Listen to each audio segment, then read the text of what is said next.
Good morning. What a great weekend we had, and I'm sure thankful for church.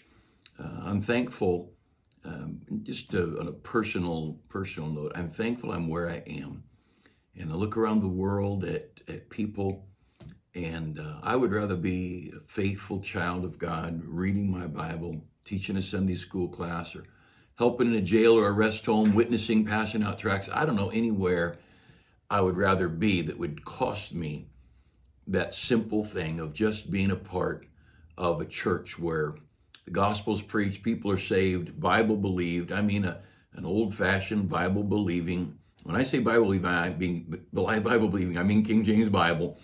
And those who know me know that, but maybe you're listening and don't, and they're not familiar with me. But a group of people, and I don't care if it's in the Philippines or some other country, although it helps if it's a place that speaks English since I'm not bilingual.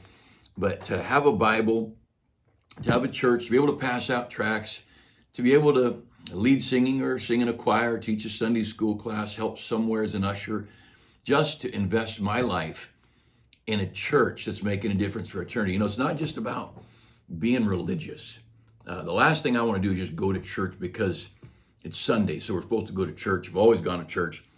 You just will go to the bar if that's all your church offers you is a religious place.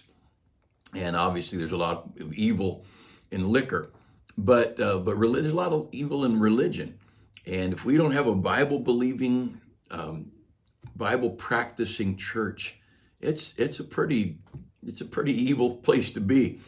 And of course, everybody's got to make those decisions on their own. But I love being a part of a Bible believing church. I love being a part of hearing stories of what's going on and in other Christians and missionaries. We had Shama and Martha, our guests. We've supported them as missionaries for I don't know how many years, quite a few years, 9 years or maybe no more than that.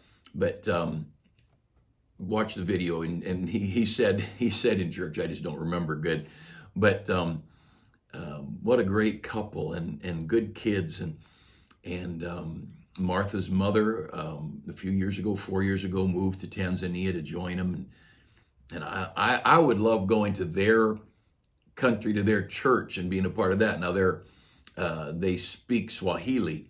They said there's 2 people in their church that speak English besides their family. And so I would limit my ability to be much of a help except through a translator. But I love the church. And I love not just religion. I love the church teaching and preaching the word of God.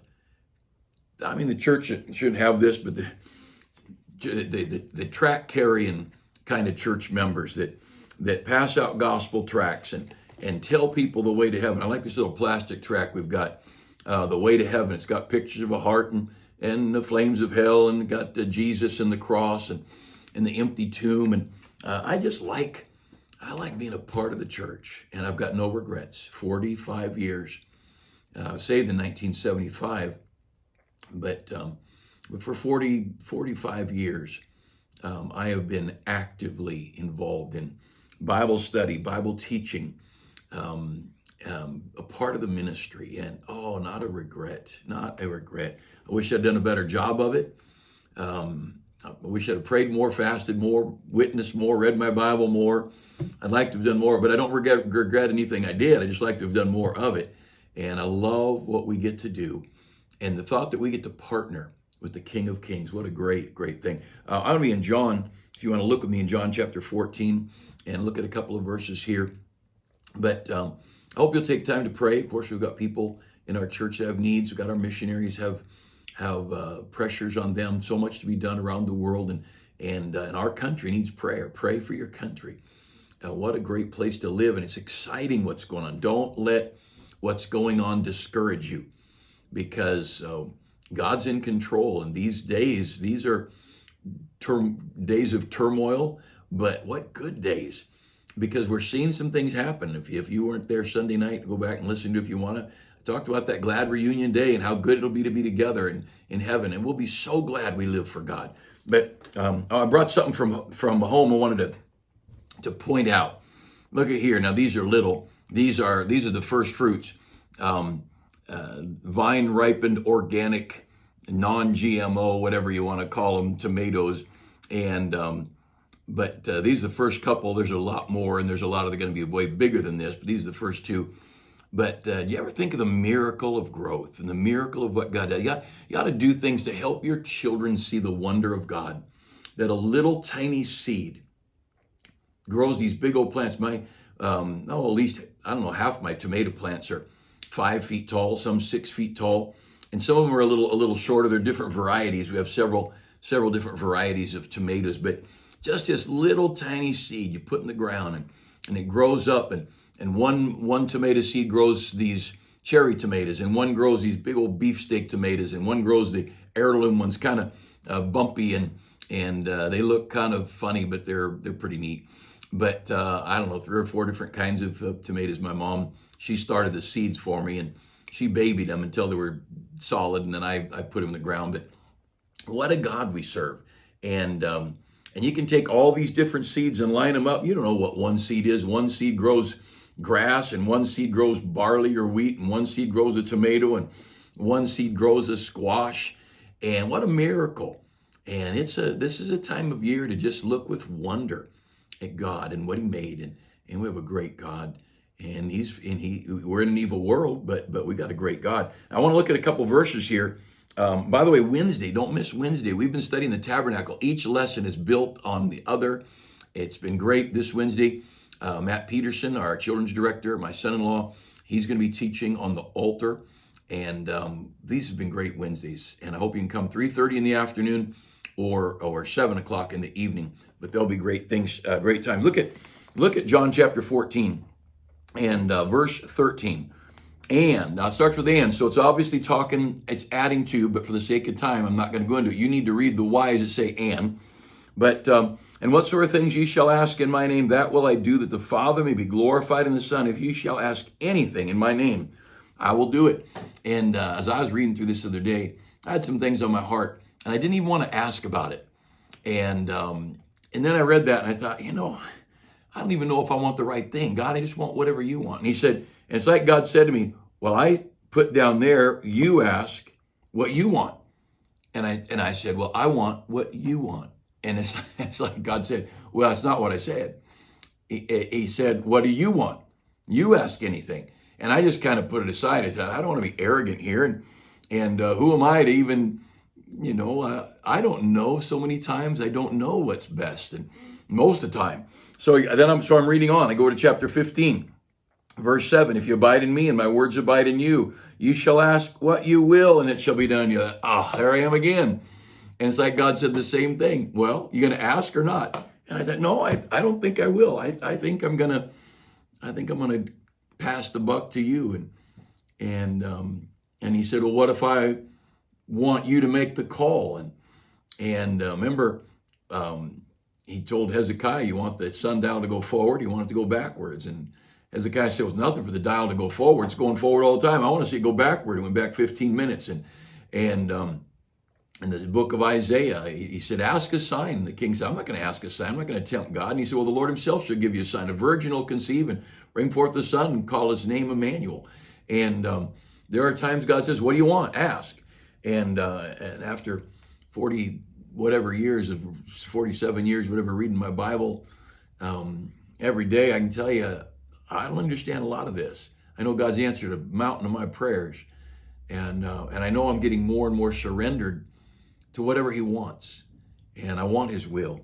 But anyway, so I read there, and I kind of the same discussion with God. Well, you ask, well, I don't even know if what I want's the right thing. And he said, well, I said to ask. And so I kind of pushed it aside and kept reading. And then I get over to chapter 15, verse 16. Ye have not chosen me, but I've chosen you and ordained you, that you should go and bring forth fruit, that your fruit should remain. And whatsoever ye shall ask the Father in my name, he may give it you. Oh, now a third time. Ask, come on now. I've ordained you to go and bring forth fruit, that your fruit would remain, that you could ask. And in our church, we've sure seen a lot of fruit. We've sure seen a lot of wonderful things happen over these 40 years. God's been so good to us. And I had the same kind of, again, back and forth. Well, ask. Well, it was a specific thing kept coming up. and I kind of beat around the bush and prayed a benign, meaningless prayer. Well, whatever you want, God. And I started reading a little bit more, and I got over to chapter 16, down at verse 26. At that day ye shall, I'm in chapter 16, verse 26, and at that day ye shall ask in my name, and I say not unto you that I will pray the Father for you, for the Father himself loveth you, because ye have loved me, and have believed that I came out from God. He said, you know what? You don't need to come to me. Just go straight to God. You have a Father. You've loved me, his son, and so you've got a great relationship with the Father. Ask him. Ask him. And I'm still beating around the bush on a couple of things, but I know this. I love him. I do love him. And I want his will. I want his presence. I want his blessing.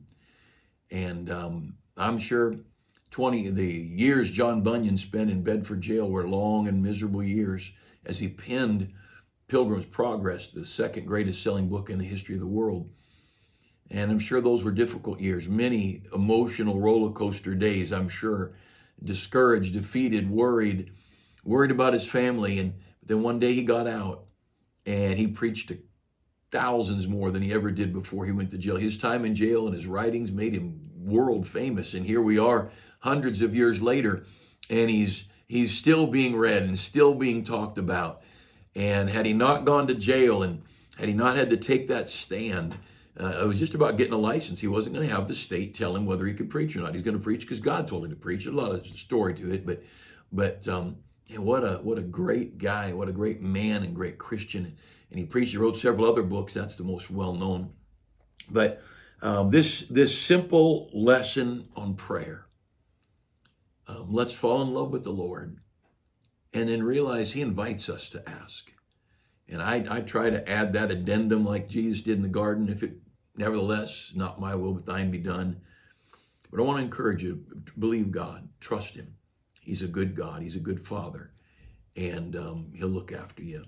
And I hope you have a great week. Thank you for taking time. I hope you'll just want to take a moment and talk about the anniversary month.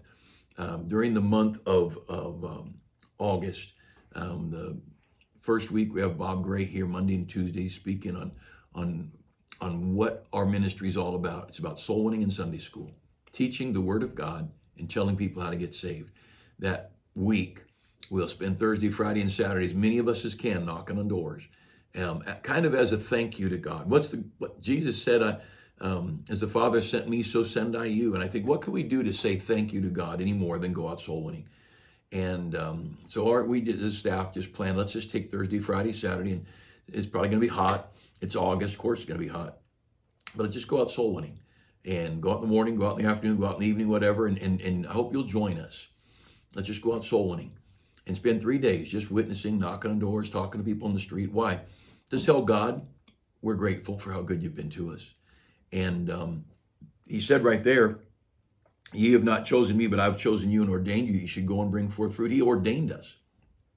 So we have Brother Gray coming, kind of a nudge, a reminder of Sunday school and soul winning. And then Thursday, Friday, Saturday, we'll be out soul winning. Sunday, we're praying for a big day.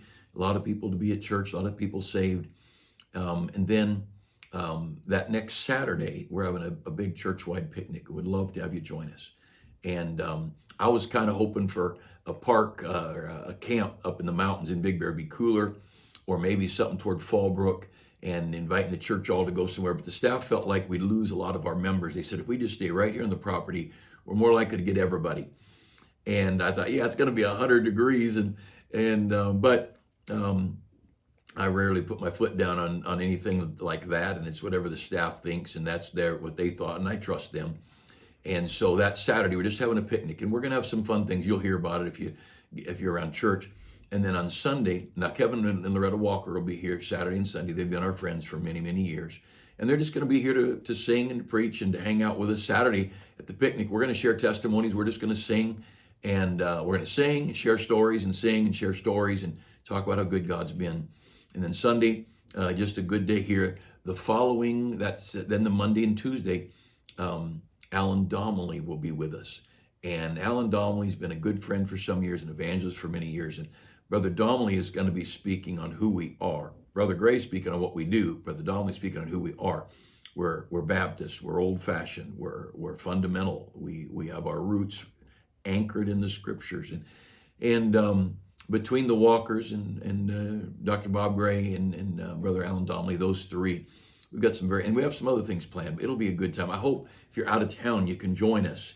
If you're not able to, send an email of a blessing. Maybe a Sunday school teacher who helped you, or some special thing that happened. Maybe you got saved here. Maybe you had your first opportunity to preach here, teach a Sunday school class, work on a bus route, whatever.